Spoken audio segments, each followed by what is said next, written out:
How many people here have ever micromanaged? Okay. How many people here have ever been micromanaged? Okay. You know what I mean? Like overdoing it and doing too much. And I was working with a leader in business who kind of couldn't be hands-off, couldn't delegate, and was micromanaging and was falling apart. He had to, through some coaching, he had to let go.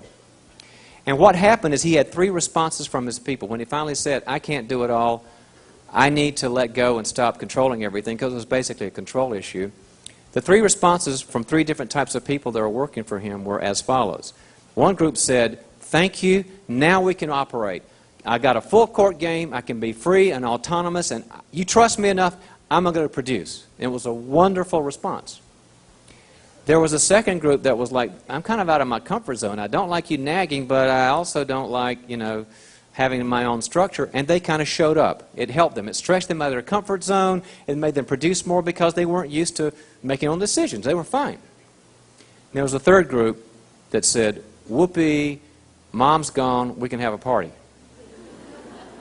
And they didn't do very well because they needed some managing, and they were kind of against the structure, and they took advantage of that. And as we say in business, what happened was they found an opportunity to make another organization successful. Dwight Bain here at the President's Luncheon at AACC. I had a chance to see my friend Dr. John Townsend. John was one of the co-authors of a book called Boundaries that really changed how America looks at setting limits in relationships. That leaders are trained to say yes. Take on the task. Take on the mission.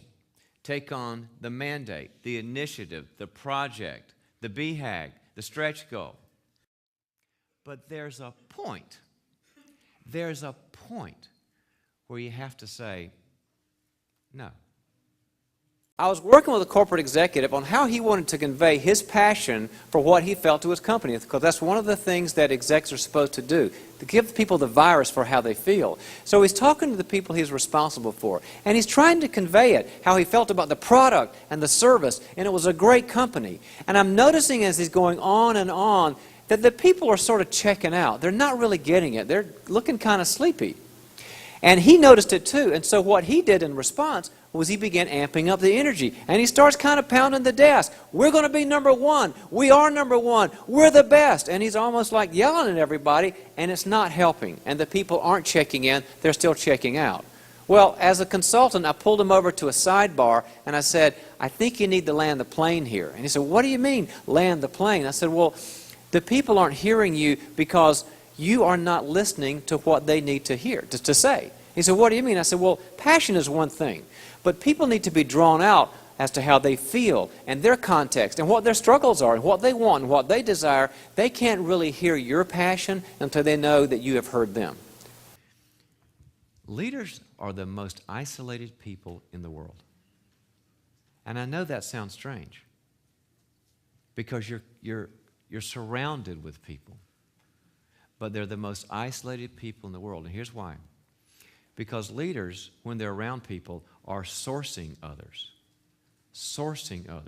directing and guiding and managing and supporting and developing and strategizing and structuring and all that great stuff you're supposed to do with people you're trying to envision and prepare, right? You're sourcing.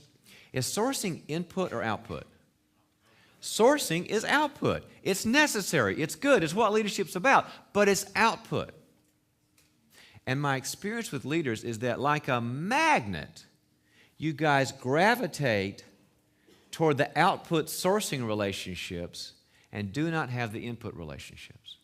He had one of those people, one of his managers, who was a real excuse sort of person. Every time he didn't get a report in on time, every time he was late to something, it was always someone else, and we call that rabbit trails. He was always taking his boss down rabbit trails, like, well, you're not resourcing me enough, that's why I'm late, or you're not as supportive, or I had bad traffic, or the dog ate my homework, all the kind of things people make up to kind of excuse their behavior. And this person, this executive, was kind of getting sucked into it. He was like following the rabbit trails and never having anything constructive happen.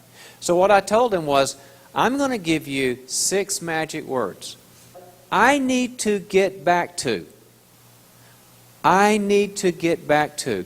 In other words, I'm the traffic cop. I've got to direct the flow of conversation. That's what leaders do. Leaders lead. I'm going to lead this conversation back to why I started this meeting, back to the agenda, back to this purpose. And that's not a mean thing to do. In fact, it helps him, it helps you, because all of a sudden there's a structure and there's an order to the conversation, and then problems get solved.